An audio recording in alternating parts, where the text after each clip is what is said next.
Ogres goda pilsonis, goda lielvārdietis, Ķeguma novada lepnums. Ar šādiem apbalvojumiem savus cilvēkus nozīmīgos pasākumos sveic Ogres apriņķa pašvaldības. Novada ļaudis vēlas izcelt arī Ikšķele, kur deputāti atbalstījuši iecer veidot apbalvojumu goda novadnieks.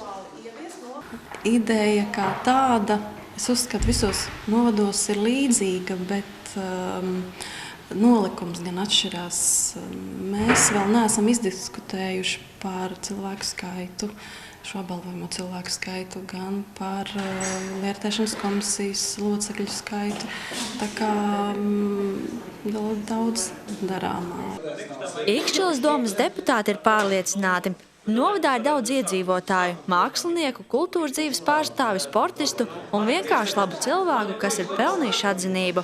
Šobrīd uzsāktā apbalvojuma nolikuma izstrādāšana ir tikai viens no darāmajiem darbiem.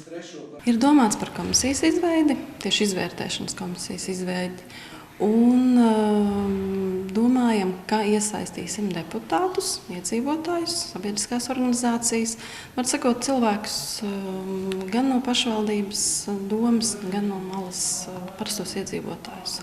Apbalvojuma kritēriju izstrādāšanai tuvākajās nedēļās tiks organizēta atsevišķa diskusija. Visticamāk, nākamā gada otrajā pusē iedzīvotāji tiks aicināti rakstīt vēstules vai ziņot par saviem kandidātiem jaunajam titulam. Pirmie goda novadnieki varētu tikt nosaukti nākamajā gadā valsts svētku laikā. Dāts Tribotska, Zanda Treško, Ogres televīzija.